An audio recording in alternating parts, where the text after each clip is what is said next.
And we're back with Yeah. another episode of the Parlance of Our Times. I'm here once again with Josh Partridge. Welcome Hello there. again, Josh. And today we are talking about the state of video games and the industry at large, and just kind of the general conversation regarding one of America's favorite pastimes. The world over, I'd think, at Yeah. this point. Well, most of it, anyway. Hmm. The world's slowly catching up, I think, you know. Yeah, well, there's been no Rural Latin. areas in Africa, but Sure, but even then, there's been no the barrier to entry. Well, not barrier to entry, but like I think of a sport like soccer, right? That's big in various parts of the world, but just can't get over the hump in North America. Video games hasn't really been met with that. didn't Beckham change That all the hurdle. rules for soccer and or European football in Well, North I mean, America? yeah, it's a thing. It's just not the thing, and it is the thing in other parts of the world. Right. Well, you could say the So, same thing. Like, has American football caught on in the rest of the no, world? No. absolutely not. But the USA marketing machine makes it so that it doesn't matter what the rest of the world thinks. I'm just surprised that people haven't tried to emulate it with their own small leagues of American football. Or Eh, I don't know. It seems interesting. I'm sure there's like Japan, for instance. Like they have, yeah, as we know from the '80s Tom Selleck classic, yeah, that Japan has a big baseball culture. So I'm yeah, just surprised. appropriated. Yeah, appropriate. So I'm surprised that they haven't looked at. It would be weird to see a bunch of Japanese people playing football. American football, though. Maybe just because of the Yeah, size difference. but at the end of it, they'd need the money to pump into it and the marketing. Like at this point, when sports leagues are trying to come around, they end up having to sign also rans from other leagues. It's almost kind of like the wrestling promotions in the '90s when you got fired by the other guy, you would get hired, and it was like, yeah, these two things can coexist, but it's never going to be as big as the thing. There's only one WrestleMania. There's only one Super Bowl. I don't know. Esports might have the opportunity, like maybe the international, something like that might have the opportunity to take on a global significance, or at least a perceived global significance, by getting 70 million people to watch it at one time. Well, that's something we stole from the South Koreans, right? Basically, like, or not stole, but Esports, yeah, like sure. their StarCraft players were national celebrities from at least Yeah. from the trickles of the media. That's how it made it sound. Hmm. Yeah. I'm not sure how that developed. It seems to me that tournaments organized in Europe and North America is what led to the exposure of that scene. So I don't know how big that scene was prior to European and North American esports competitions, in which, yes, they routinely lost to South Korean players. But I don't know if that was an impact of, was the South Korean government pumping money into esports? I don't know. It's not something. Yeah, I don't know. I doubt it was a government-led No, initiative. no.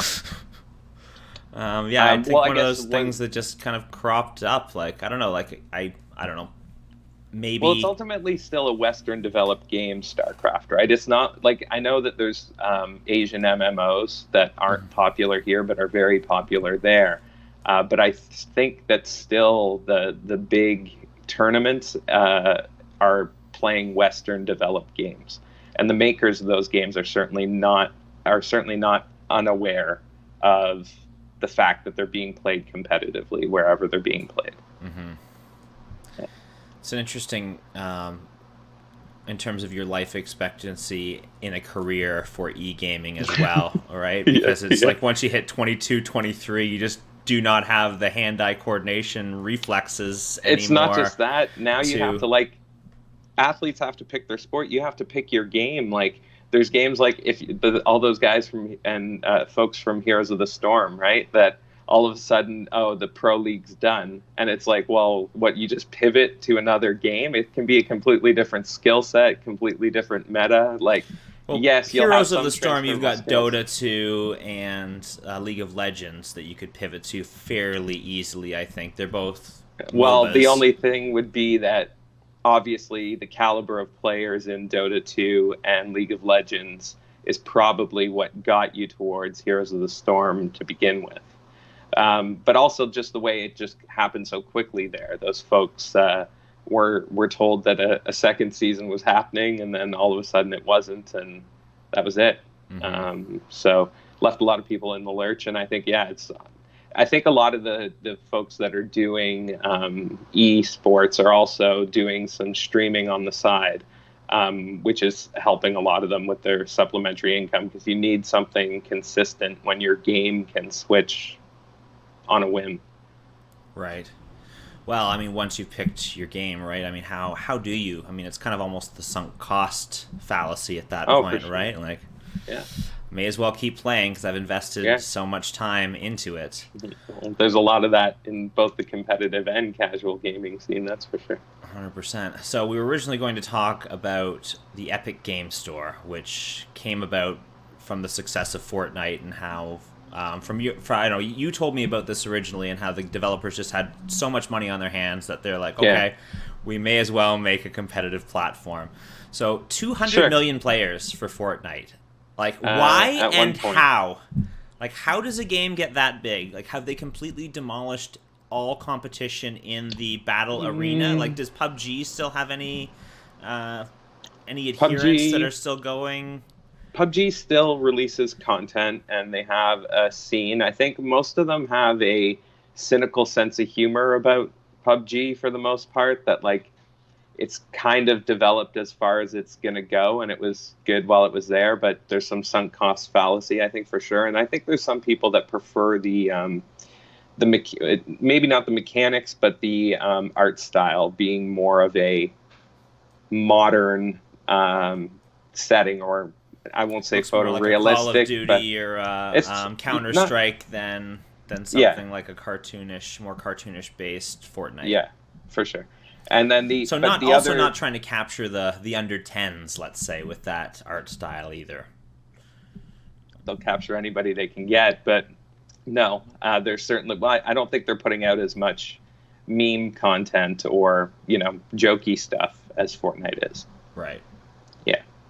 And then the new entrant into the battle arena field is Apex Legends, which was released by Respawn, who was formerly the developer that did the Call of Duty game every second year, and then they went off on their own and created Titanfall. And as every good studio that goes off on their own, they eventually partnered up with Electronic Arts, and Electronic Arts kind of sabotaged both Titanfall 1 and 2, depending on who you listen to. Some people think Respawn did. But they released Apex Legends with absolutely no hype, no announcement. The announcement was the game is now out. Right. And they released a squad-based 3-person per team battle royale game that has certainly captured the streaming viewership of Fortnite. It's been a more popular game since it has been released than Fortnite has. However, I think the rumors of its death are widely exaggerated. Right. Yeah, but so to answer I've seen your a question, couple of. I'm sorry. Go ahead. You want to ask a question? No, but to answer your question, yes, I would say Fortnite could still be adequately described as the king of battle arena games and live service games, whatever you want to call the game that they want you to log into every day and make a part of your daily gaming schedule. Interesting. Because sometimes I wonder where these games are getting their audience, in the sense that it doesn't seem like other gaming popularity is going down, and just like we didn't add 200 new players to the 200 million new players to the overall gaming community. Like, these players must be migrating from somewhere, and time must be coming from other games. PUBG, I think, sold, not last year, but the year before, it was something like 11 or 12 million copies in its early access state. And I believe the number one game on Steam for sales, and like every single week, there was a running joke in some of the Steam chart articles I saw, where it's like, oh, guess what's number one again? Yeah, PUBG. Yeah, so it definitely had a base there, and I believe that came out of some games too, like DayZ, which was prior to that, and where did the battle arena concept start from? I can't really think of it, but I mean, obviously MOBAs have a battle arena type format, but battle royale being the whole last man standing concept, and the idea that you can queue into a new game. And I've pointed this out about Fortnite. It's a game that is popular because it's popular, simply because being able to queue into a game and within 30 seconds be playing with 100 people live, whether it's 3 a.m. where you are or 5 p.m. where you are, makes it a game that if you're looking to get a quick fix of some online play, there's not a lot of games that can boast that kind of community. So I feel like it becomes like a self-fulfilling prophecy where if you are popular, you will continue to be popular. It's like a Coca-Cola thing. Of course, they could break it and break all trust with their community at some point. It's not too big to fail. But yeah, the snowball coming down the mountain effect definitely plays to Fortnite's favor. I would also say, especially in the, public school crowd, say the kind of grade school to end of high school and maybe even into college, you're playing the game that all of your friends are playing.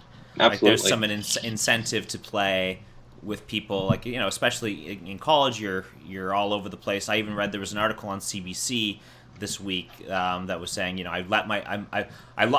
I surrendered the battle and I let my 10-year-old play Fortnite. And she was saying, like, all of his friends are playing it, the people on his sports teams, people who are across town that he's not seeing on a regular basis. And this is a way for him to connect with those friends. And, of course, like, she was like, I know he's not learning any skills, but it seems to be overall not so bad so far. And then like, the pile-on of comments was like, oh, are you giving him beer and cigarettes too? Like, just the ripping into this mother, like, and she's clearly a young mother. And so I posted a comment essentially saying, like, don't be so sure he's not learning skills because, problem solving, critical thinking, learning how to cooperate in a team.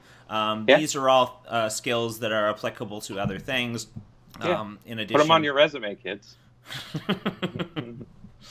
Well, I wouldn't go that far, but I do think that learning, like, there's some socialization, and also, like sports, a healthy outlet for competitive instinct. It can be a healthy outlet. I think, as with anything, it's moderation and observation. So, the whole argument with video games, set time limits for your kid. Keep an eye on who he's playing with. Important, of course, but not the worst thing that he could be doing. You're right about all the kid-friendly stuff with Fortnite. Like, if you analyze Fortnite, you appear to be a digital avatar within the world map, so that when you're eliminated, you're simply blanked out, like you're kind of like your hologram disappears. So there's no blood, there's no gore, even though the weapons are based on real life weapons and shoot projectiles. It's ultimately just damage to a avatar that disappears, is eliminated. No one is killed in Fortnite. You're downed and eliminated. Apparently the dance moves are fairly popular amongst the kids as well. They are. So it's like, I don't know, anything that's getting, young boys dancing, like that's an achievement in and of itself, I think. Yeah, it's definitely, like, if you compare it to the games that were being played closer to our youth, like, I would rather see my kid do a Fortnite dance than teabag some kid on the schoolyard. You know what I mean? So back in the day, you could only crouch over top of the opponent that you had killed. Now you've got some dance moves, so I think it's a much more creative outlet it's a better form of interpretation, I think, or of expression, right? Than simply squatting on someone's face. How long before they outline it as outlawed as bragging, like in the NFL, you weren't allowed to do your dance moves? Is that still a rule, or have they done away with that because it was considered unsportsmanlike behavior to do an elaborate kind of dance once you did a touchdown or something like that? Right? Yeah, well, the No Fun League has some restrictions. There's some things like you can't throw yourself to the ground. They claim those things are for safety, though. So, like, there were some incidents where your teammates piled on you and people were injured, or at least they claimed that people were injured. I mean, 20% or more of their league had massive concussion issues that The they No claim Fun to League. not know about for a while. I don't know what the Yeah, No Fun League is. the NFL, the National Football League, its Oh, okay. abbreviation is also turned into No Fun League Okay, because I did not realize that. no problem. They're typically in the business of regulating things that are perceived to be entertaining by the fan base, for competitive reasons, of course, because competition is more important than entertainment. No touching. No touching. So there was also Prince Harry waded into the mix this week. Did you see that article? Or there's several articles. So calling Fortnite to be banned in the UK, essentially saying that the game shouldn't be allowed. It's creating addicts. Okay. It was the game itself was created to addict. That will keep you in front, designed to keep you in front of your computer for as long as possible. He's saying it's so irresponsible. Where's the benefit? It's like waiting for the damage to be done and kids turning up on your doorsteps. And this was addressing to a crowd of the YMCA. So it was like, Sure. this game is funneling kids to the YMCA. Yeah. What do you think of this argumentation that it should be banned because it's essentially designed to give you that kick of dopamine? Well, I think it sounds to me as though Harry was well prepared by a lobbyist prior to the comments he made to whatever outlet he made, because they're just talking points that are commonly used for gaming in general, and applying them to a single game. You're giving Fortnite more credit than you should. Video games, anything provides dopamine. Outlawing this stuff, there's no objectionable content to outlaw.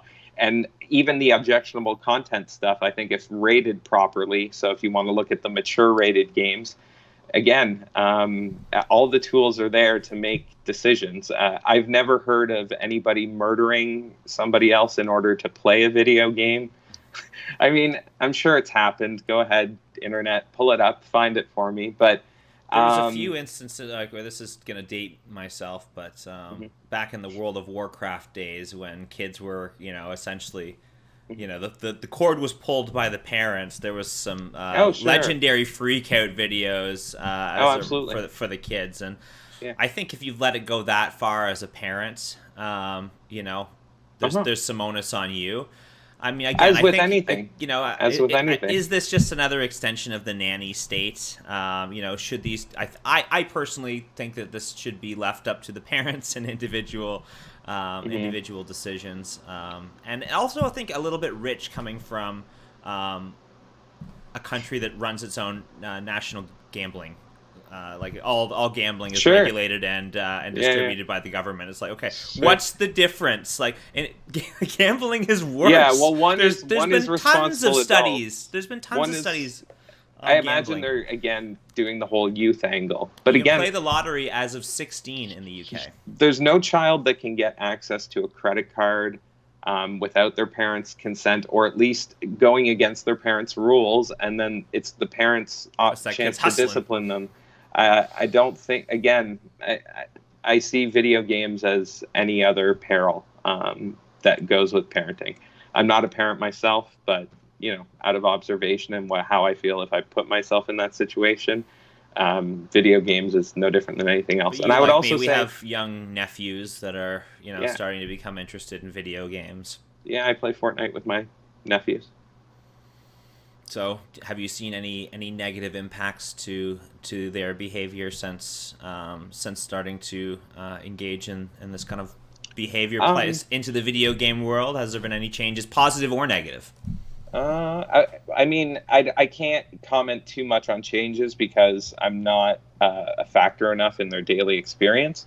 But I can say that their exposure to screens is probably at a higher level than it was when myself and my brothers were growing up, and sister. But it's my brother who's raising my nephews. We didn't have mobile screens. We had big boob tubes for the most part. We played a lot of video games growing up. We started with Sega Master System and then all the way through to Genesis, and we bought the consoles when they came out. We got video games for our birthday. We would stay up late on weekends to play. So those were all things that we did. You had to be in the same room, so online has changed that a bit. But that's a technological achievement, nothing that these specific developers have done. But yeah, so now, the things that I notice most are how they interact with people. And I think ultimately that's what they're learning to do. I think my nephews are probably learning it a bit slowly. So they have a thing where, in my opinion, they come off as selfish players. So if you're playing a squad round and they die, but you don't, they would prefer that you just die so that they can start another game. And some certain things like etiquette, whereas usually when you come up on a chest in a group type game, you'll open it up and then distribute the contents based on what people need, right? And in their case, when they see a chest, or when you see a chest, usually a few seconds before them and are heading towards it, they'll then say, "Oh, can I open the chest? Can I open the chest?" And I get it. It's the dopamine hit of opening the chest, but they also mean I want everything that's in there, regardless of my loadout, and then I'll drop some garbage on the ground, and if you want that, you can have it. So I think those types of things just show more their behavior. But other positive things I've noticed is their creativity. The building in Fortnite and what I've seen them do with Minecraft on their tablets when I'm down visiting shows me that they're getting a great sense of spatial awareness, of structure, just some things that, you used to have to take a pencil and paper and write that stuff out. Interesting. I think, the selfishness, all kids are selfish, right? Like, that's something that has to be taught out of children, despite what, someone who might be a little bit more on the Rousseauian side of, children are just beautiful angels and society corrupts them. It's like, no, children are little Hitlers, and that they have to be socialized. Yeah, they have... there's not a lot of delayed gratification, and I hear that's something that develops a bit later, so it doesn't surprise me. They very much want their instant gratification, and video games is a place that you can get that quite frequently, but I also think it's the same thing. Socializing them or having them display character traits that you would like comes with foundational work at home, and again, you have to do that before they have the tools to properly do it in a video game or in any social environment. Any outright tantrums that have occurred as a result of things No. that have happened? No, not that I've heard of. I think one of them dropped a tablet, but I think that was like an accident. No, I think they'll come on and say, "Oh, well, my mom says I can play for another 20 minutes," and I'm like, "Okay, that's all good." Like I don't have to ask anyone, so that's more of like an age gap thing. But they seem respectful of that. Most of the time limits, right? They're not like screaming at their mom saying like, "I want to play for another hour" or whatever. No. I've not had them have those types of things while I'm online with them. They also the only other thing is if I sign on to my PlayStation 4 after work, say to watch a video while I'm eating dinner, and they're on playing Fortnite, they don't know to look that I'm not playing for Fortnite. So sometimes I'll get like 15 spam invites in a row saying like, "Come play Fortnite, come play Fortnite, come play Fortnite." It's like, okay, well, usually if you're above the age of, I'm guessing, sometime after 6 or 7, that if your first response is ignored, the first 2 or 3 at least. Yeah. But that's something they'll learn, and video games will allow them to learn that in a way that's less, abrupt than in person. Mm-hmm. Yeah. So win-win. Right. So not in favor of banning neither of us Fortnite. And I would don't think that's the solution to any potential problem. And I think anything Harry's doing is just hot wind. He doesn't affect policy change on a national level. He's very popular, though. He's probably the most popular royal. Okay. But I just think that's all Maybe it next is. To the Queen. Like, he's some lobbyist, cut him a deal on something, and that this is going to be his cause for 20 minutes.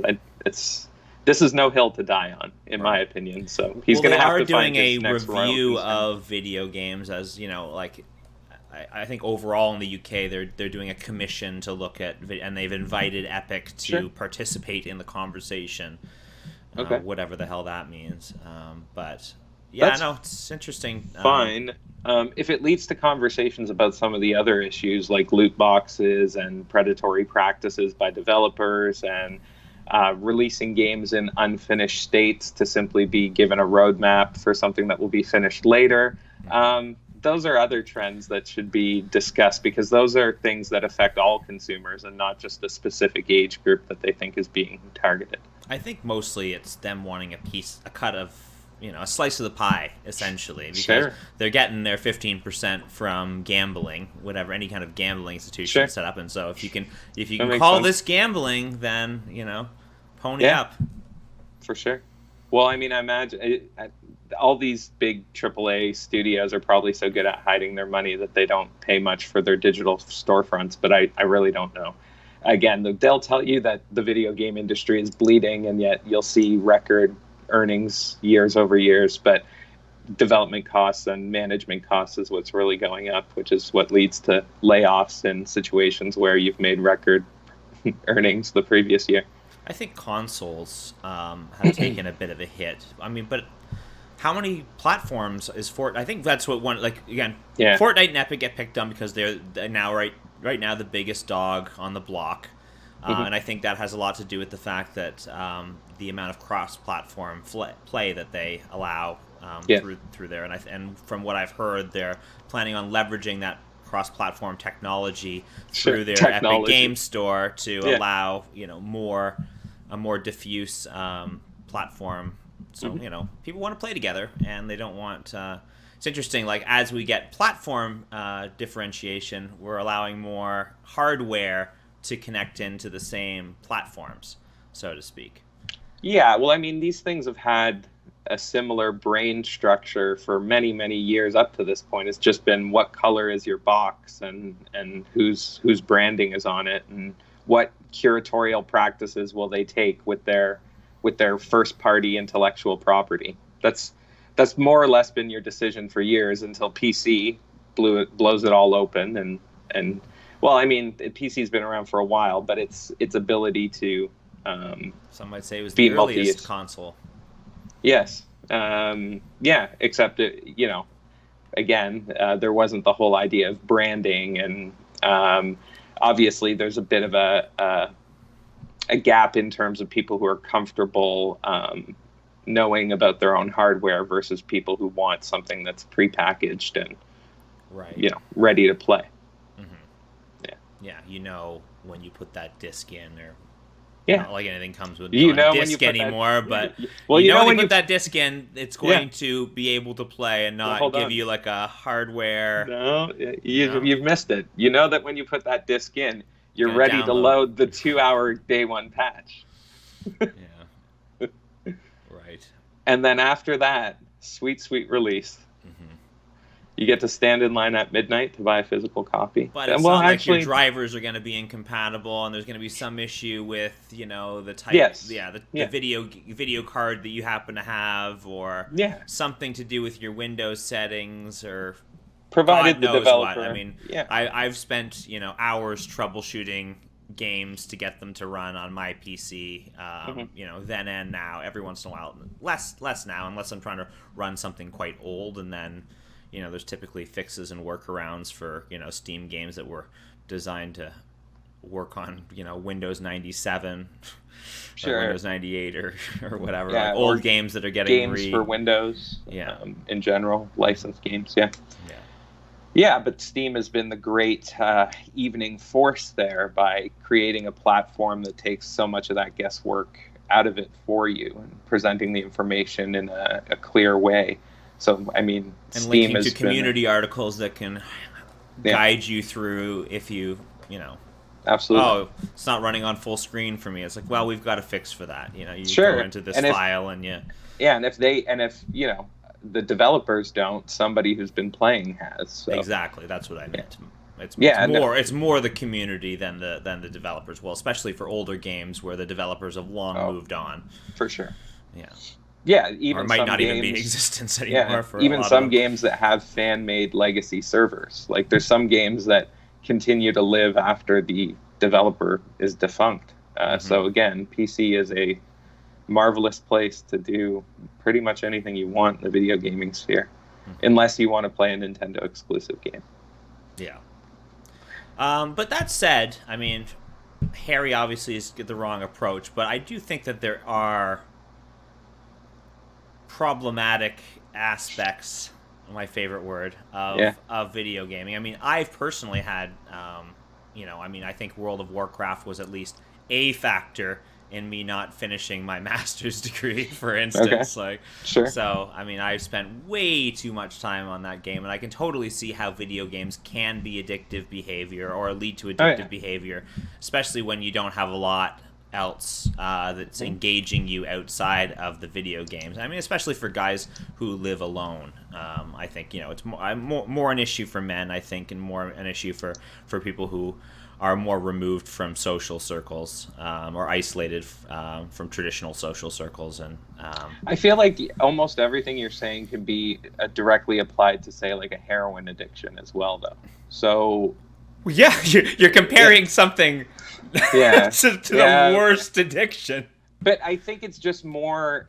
It's going to come down to Well, people it's with addictive heroin. Heroin's behaviors. like that, so Heroin's like we that. don't regulate heroin. We do. Sorry, but I guess it's just because I guess I've never really gotten into heroin, so I don't. But I feel like parties come into it with their eyes open. I don't know. I guess if heroin's on the schoolyard, I can't really go very far with this comparison. Yeah, it wasn't a good one, but But again, I think it comes down to self-discipline, and yeah, I know exactly what you mean. I've got a game in my Steam library that has over 1,600 hours played, and that is not a normal amount of time to devote to something that means nothing really, other than the entertainment value that you got from it. So that's a long time. That's you can work for several months in your workplace to accrue yes. that amount of Well, time. what else? I mean, I've certainly, so I would say my big ones were World of Warcraft when I was playing, and Mhm. I certainly didn't play it non-stop. So I would play it for 6 months to a year. I think that's Yeah. one of my initial, during Wrath of the Lich King. Mhm. I played it for about a year, maybe a year and a half, and then took about a year off of it, came Yeah. back for 2 or 3 months, and up until I think the Warlords of Draenor, I was coming back, kind of every patch just to check it out. Would find a guild for myself. We'd raid the first raidable content available for the patch, Mhm. and then it was just couldn't find the motivation to log in for raid night again. And Sure. once that started to feel like work, Yeah. anything is like, okay, once a Well, that's video game starts ultimately to the feel thing. like work, it's time to. And then that's kind of what happened with EVE Online for me as well. And I think I probably maybe spent as much or more time with EVE Online because I was running a corporation which had about 50 members or 60 members at its height, and so Yeah. that ended up being work every time you logged in. You were dealing with somebody's issue, or trying to get directors to schedule events and keep people engaged. And you had Eve was an interesting game, and kind of unique in the sense that it was still, I would say, probably one of the greatest PvP games of all time, in the sense that it's a persistent servers that happen. Things are happening whether you're on or you're not on. Yeah. And there's kind of real time consequences. You have to defend territory that. Yeah, so it's I don't know. Yeah. Look game up was, Eve Online if you've never heard of it. It's quite the beast unto itself.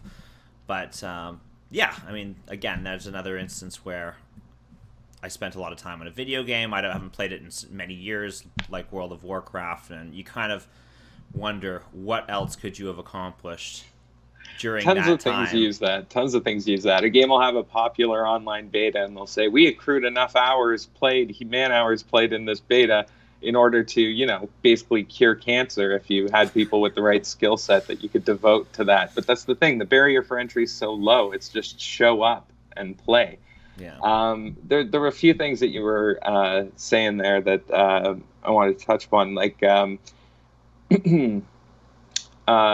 one is I feel like with video games, you don't need to worry so much just yet. Maybe start questioning it. But what you said is those games that suck you in for long periods of time ultimately do end up feeling like work, and you take a break from it simply because no developer has been able to crack the loop. You know what I mean? Create that loop that literally keeps you engaged throughout the entire life cycle of a game. Right. So somebody will eventually, they're crack working that on it. Yeah, they're absolutely scarily they're working on it. Yeah, and you'll see movies like Ready Player One that look at a possible future where that could happen. Caprica was an interesting meditation on that as well. The Battlestar Galactica. I don't know if you watched any of it. Prequel. The prequel. Yeah. And kind of the formation of the Cylons had a lot to do with this crazy video game world that Caprica was. VR. Yeah, VR video game, exactly. Mm-hmm.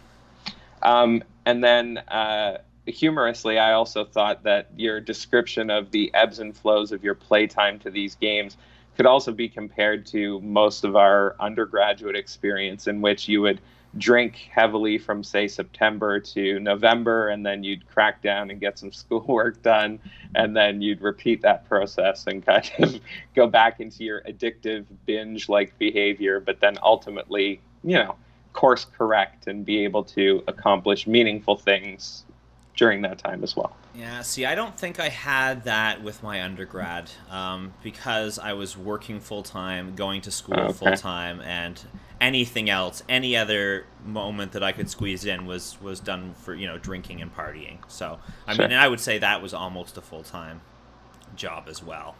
So, to be honest, I don't know how, like looking back, how I managed to get through it all and how I found the time. But I wasn't playing video games during my undergrad. That's one thing. I guess it stopped at high school, and then kind of undergrad was the big break. And then once it was, I had a friend that came over and was like, "Oh, you can download World of Warcraft on your MacBook," which is the only computer I had at the time. I didn't have even a video game console, and that was it for a few months. Well, I guess in the shooting myself in the foot, even though I stand on the side of the argument that video games are fine, I was just, as I'd previously related video gaming to heroin use, I was now comparing it to collegiate binge drinking. Yeah. So I just think that the behaviors are similar in either case. Well, you had at least, I think maybe a good fortune in the sense that the first MMO that you got into ended up being the disastrous Marvel Heroes that ended up had an unprecedented end.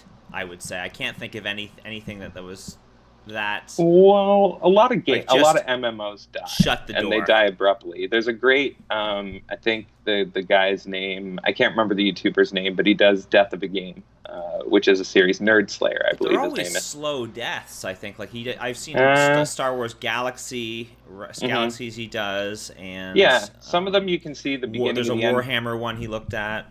There was a community within Marvel Heroes that was seeing the beginning and the end when all development shifted towards console, and when they started the patch releasing stuff or whatever that wasn't coming out on PC but was coming out on console. It was pretty obvious. Yeah, Omega. The Omega patch, where it's everything, all the loot that you've previously gathered were essentially going to make irrelevent. Yeah, like they pulled a Star Wars Galaxy in the sense now everyone can be a Jedi. Well, not quite. They said a thing that basically meant all the time you've invested is essentially meaningless. I'm gonna pause here. I got somebody knocking on my door. Sure. And we're back. Yeah, sorry about that. So we were talking about Marvel Heroes, or Marvel Heroes Omega as it ended up being, because it was 2015, then 2016. They did the re-releases in order to get new reviews, which was a smart move. Yes. You can really only release once, but they tried to do it a few times. We bucked that rule. The other thing I wanted to touch on that you mentioned before, just about or surrounding behavior in video games, Right. is when you got into EVE Online, you knew what you were getting into. Like, you wanted a game that was immersive. You wanted something that had a lot of user-generated content that controlled the narrative. So, like, you got into it fully with your eyes open. And I think we all have those moments with games where, even if it's a game I'm enjoying, I recognize when I'm like, I'm grinding it because of the habit or whatever. So ultimately, you've got to have good foundational, self-awareness. But ultimately, you know what you're getting into with all of these things, just as you do any other type of behavior that can trigger that dopamine for you and lead to you, continuously overdoing something. Yeah, for sure. I mean, I think a lot of it has to do with the community that you develop within these video games as well, especially with those two examples, World of Warcraft and EVE Online. You have on raid night, I typically took the role of a healer, and that's a very important role, and people are relying on you. If you don't show up, they might not be able to raid that night, and so Sure. there's a sense of responsibility to the community that you fostered, and then I would say the same thing with EVE Online.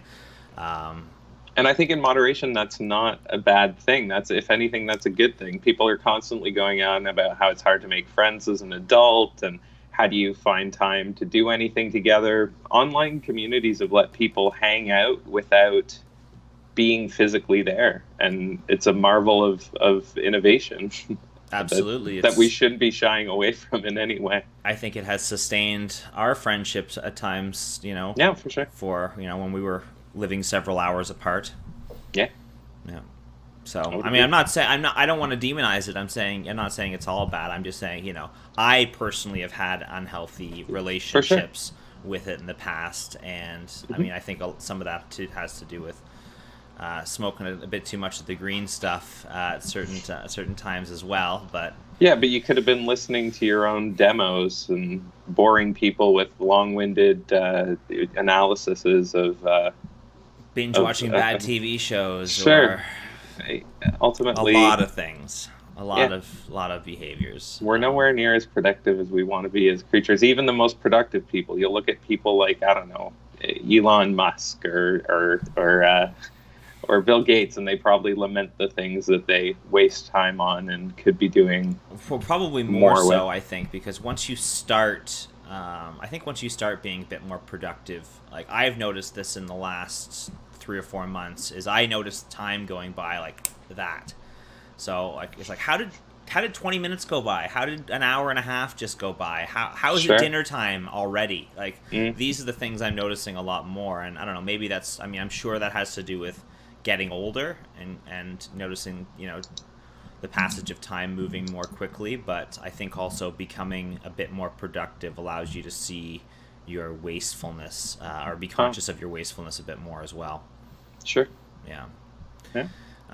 But we did want to touch on the fracturing of video games across these kind of platform stores, and the new concept of PC exclusives, and all of that. So what are your initial thoughts on this trend?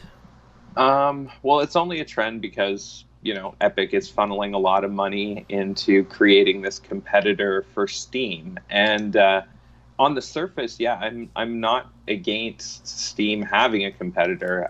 The only thing that surprises me about them having a competitor is that we'd had conversations over the last few years in which it just seems like, what's the point of starting? Big companies like EA and Ubisoft have tried to make that a home for their own IP and create a content delivery, digital rights management platform. And ultimately not been successful, and mostly because Valve got there first, and they've stopped making video games, and they continue to work to make Steam a super convenient and multifaceted platform. So It was one of those situations where it's like, yeah, you can start a competitor to Coca-Cola if you want, but the mountain's already been built. You've got a long climb. Yeah.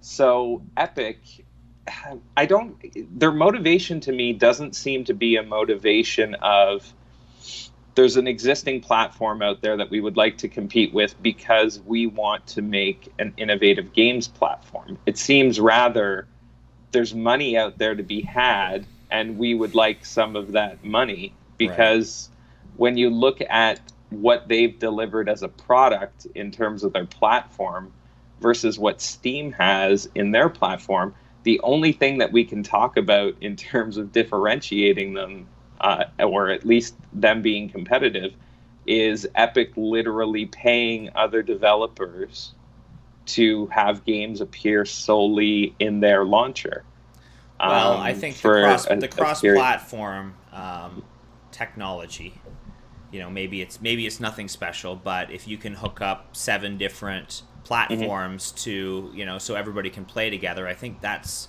something Hmm. that's new and maybe important, and maybe will push Valve to become a bit like, I don't know, is there a Valve app that you can download for your Xbox or your PlayStation that allows you to play with people who are on Steam on PC right now?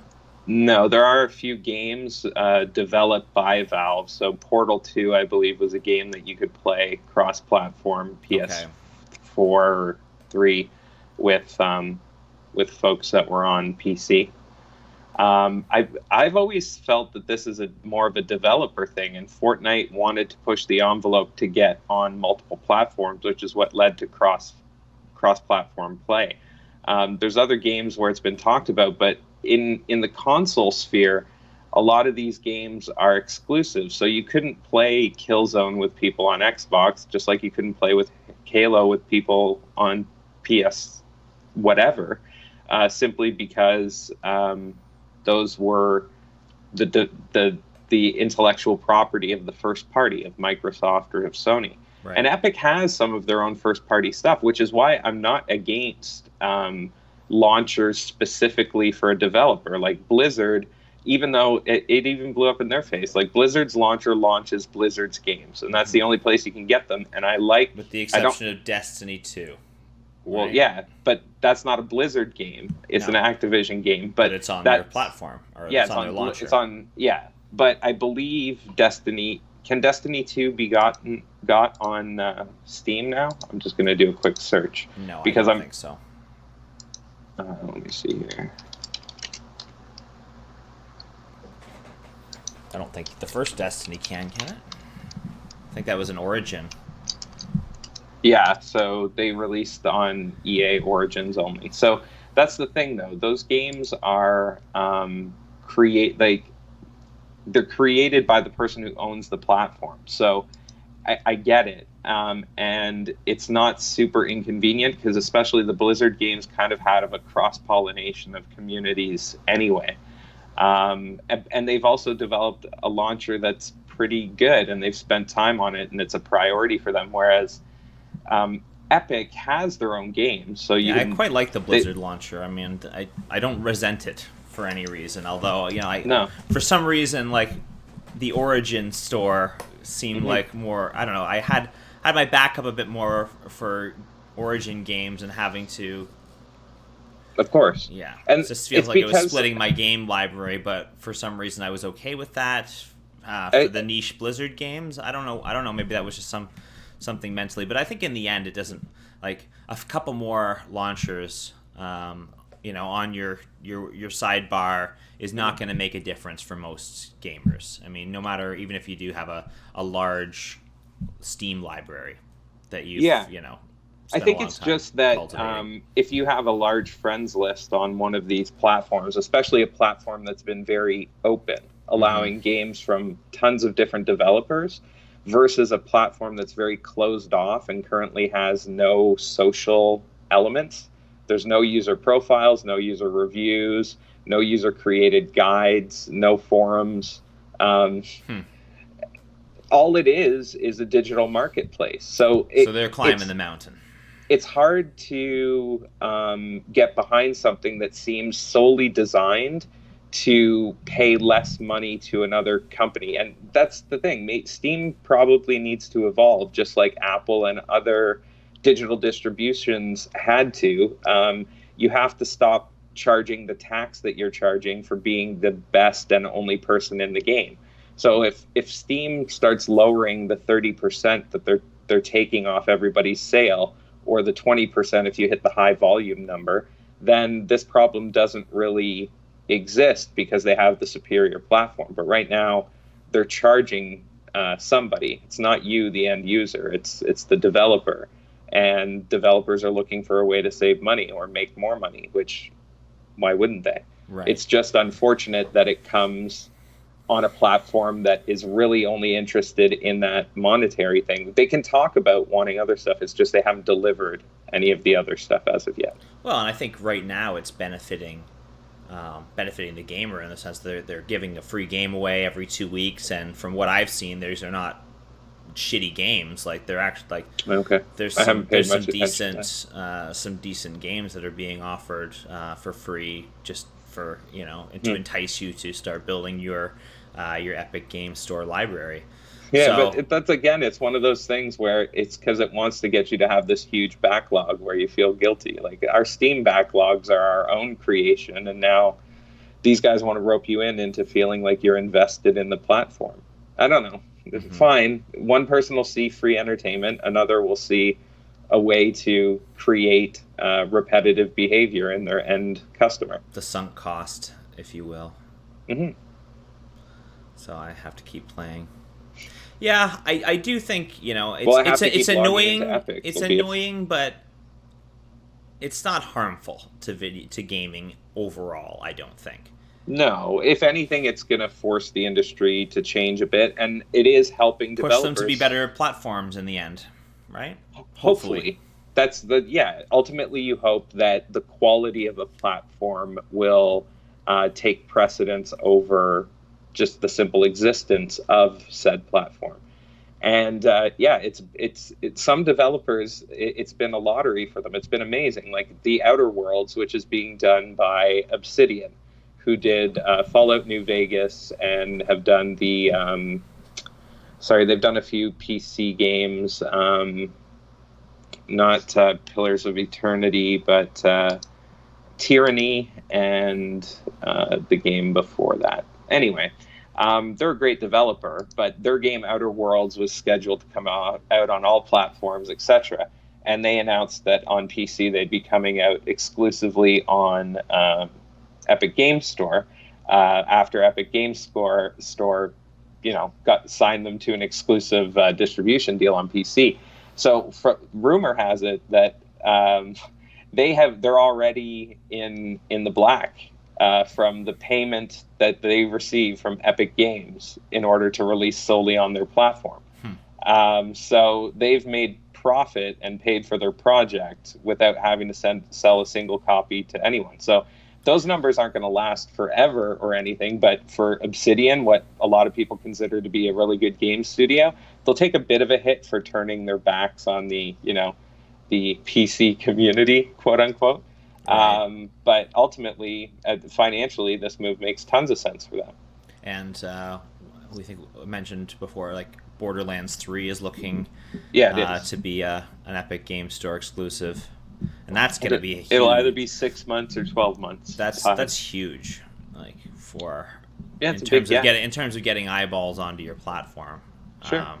Well, they always had the inside edge on that. I'd mentioned, like when you said there was a trailer out, I was like, oh, Epic Games exclusive, simply because Borderlands is developed on the Unreal Engine, and when you release a game on the Epic Store that was made with Epic's engine, the amount that Epic takes from your sale is, I think, 12%. And when you're comparing that to Steam, why 30%? Would you pay?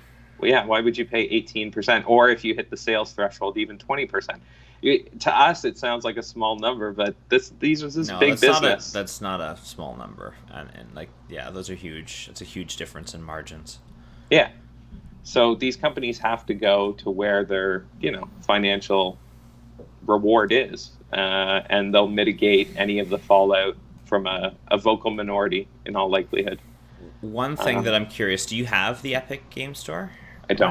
On your PC? Not on my PC. No, I don't. Okay. Do you have it on your PlayStation. So what's your experience looking at? You just looked at the website, or? Yeah, I've just looked at people talking about it on Reddit and doing side by sides and stuff like that. How about mods? Where does is there any support for mods yet with the Epic No. Game Store? Because I think that's something, if they don't allow, might murder it Well, in the crib. the thing is, some of the games are either moddable or not moddable. You can already cheat playing games on Epic Games, and you can have your account hacked playing on the Epic's Game Store, which you can on Steam as well. But Steam does mod distribution through Steam Workshop, which makes modding more streamlined, again, for the more Accessible. casual PC player.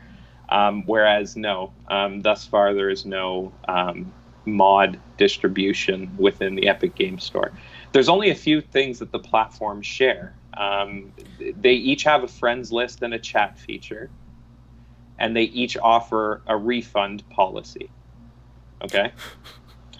But other than that, the only other places in which they differ, in which Epic has something that Steam doesn't, is paid exclusives, which Epic has. But then if you go through the list of things that Steam has currently that Epic does not have, we have things like account sharing, achievements, broadcasting, gifting, groups, item trading, Linux and Mac OS support, offline play. Steam Game Store is an always online platform. You mean Epic Game Store? Epic Game Store. Player count data, regional pricing, screen capture and share, streaming to other devices, user-created guides, profiles and reviews, and wish lists. These are all things that are on the Steam platform that do not exist on the Epic Game Store. Another thing that didn't make your list, which I read about within the last couple of weeks, was someone was complaining that their game was denied. Like a fairly popular indie darling that got a lot of critical reviews was denied for some reason on the Epic Game Store. Okay. And it wouldn't have happened on Steam because they have the whole Project Greenlight, where the community essentially votes in what gets on.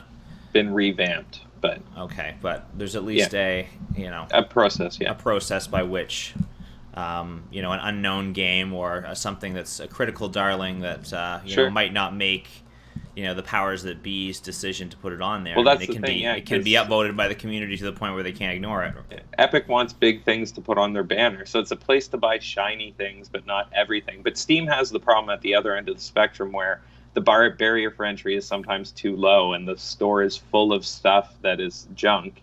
And the way that the tagging system works can be manipulated into recommending you games that are just pure garbage. Makes for some great YouTube content in the game reviews, like Jim Sterling. I've watched a couple of his just ripping some of the garbage that ends up making it onto the Steam store. Oh, there's a series of videos where it's like, for some reason the developer decided it would be in their best interest to respond directly to Jim's review. It's that was the digital homicide scenario. Yes, it was. Fucking so funny. Great story in gaming. Yeah. Yeah, very entertaining YouTube content. Yeah. So yeah, I don't know. I mean, I haven't been spending a lot of time gaming, but I've got a huge backlog. So I was thinking maybe as part of the channel, I might take a look at maybe doing some reviews as part of the channel. Kind of late to the party reviews. Yeah. Always gets like I said, anything that endures in the memory or for some reason has been itching you in your playlist is usually something that you can create a decent enough narrative around to get people interested, or at least interested in what you have to say about it. So if you're watching, let me know in the comment section if you want to see some game reviews on this channel, and we'll see what we can do. I was talking to your wife about potentially doing What Remains of Edith Finch reviews. I think that would be an easy one to just knock out in a couple of hours and to put some thoughts together on. Well, not just that, it's got a short play time, but a lot of opportunity for analytical thought. So one of the areas that I think, again, gaming, when it can do a nice intersection of art and entertainment, can be a platform that's not really rivaled by the cinema or, a novel and things like that. Yeah, it can do different things, yes. For sure. Yeah. All right, so I think that was probably all I had in terms of touching on it. Did you want to maybe just wrap it up on some final thoughts on the state of gaming and Yeah, I just think one of the funnier, and I sent you a meme earlier, and you can show it at the end if you want. But yeah. I think one of the funnier things is that PC for a long time has been sort of cultivated around this idea that it's the more civilized platform, or you hear a lot of PC master race and I things think like that's that. yeah. It's funny because PC, personal computer is also politically Yeah, correct, uses the yeah, same abbreviation. acronym abbreviation, and master race is certainly not PC. Well, I think that's the joke, right? I think they're very aware of what they Yeah, selected there. it's funny. Nonetheless, the what I was saying was that for a crowd that always thought that the consoles were beneath them, and that the consoles had to deal with a myriad of political issues that would never touch the shores of PC gaming and its open platforms. It's just funny to see that a problem that PC gamers were laughing at console players for, like, which console do you buy because you want to be able to play the games you want to play, find themselves in a situation where we've got two people haggling over every game that's going to come out probably for the next 6 to 12 months. Will have a narrative as to which side did they sign with, Mm. and that whole drama that's going to be created there, even if it's not at the end of the day a financial impact to anyone, it's going to create the narrative for most of 2019 with gaming, I think. And rightfully so, because again, if you kick at the giants and you can get a reaction out of them, it's always a good story. Right. Well, if we get a South Park episode out of it, then we'll know that Yeah. it's reached the cultural threshold. Yeah. To They may never do another video gaming episode, seeing as they already have one of the greatest ever done. So the Video Game Wars Part 1 through 3 or whatever. Is that what you're referring to? The the console the wars? no, I'm thinking the World of Warcraft Oh. Have you parody. seen the console wars Part 1 Yes. through 3? I thought that was pretty Yeah. well done. Yeah, of course. Well, that's the thing. The bar is so high for their video game related content that I don't know if this will crack there, but we'll see. Mm-hmm. They might be able to work the South Park characters flossing into it somehow. Mm-hmm. All right. Well, that was a good discussion. Thanks again for joining. So we've decided our next Parlance of the Times episode is going to be on Game of Thrones ahead of the Yes. 8th and final season of the... Now, is that premiering this weekend or next, or? It's premiering, I think, on the 16th, which is the Thursday before the Easter weekend, which seems, because every other Game of Thrones That's actually episode... the Tuesday, by the way. So Oh, it might is be it? the 18th. Yeah, maybe. But it's not premiering on a Sunday, which is strange, because every other Game of Thrones episode has come out on a Sunday. Yeah. So, I don't know what's with this release schedule for HBO on this, but certainly will be one of the cultural events of the year, I think. Even before I'm seeing Avengers April Endgame. 14th, actually. April 14th. Oh, According April to 14th time.com. is that's the Sunday then, so maybe I was incorrect on that. Oh, no worries. But it gives us a week to kind of gather our thoughts again on this series, which I haven't rewatched anytime recently, Me but either. hopefully I will have enough to discuss. It's a fun show. Obviously, really high production quality, and something that's captured our attention off and on for the last 6 decade years. almost, yeah. Mm-hmm. All right. Well, we'll see you then. And thanks again for tuning in. This has been the Golden Door premiere of The Parlance of Our Times, Episode 2. Thanks a lot for watching. Have a good one.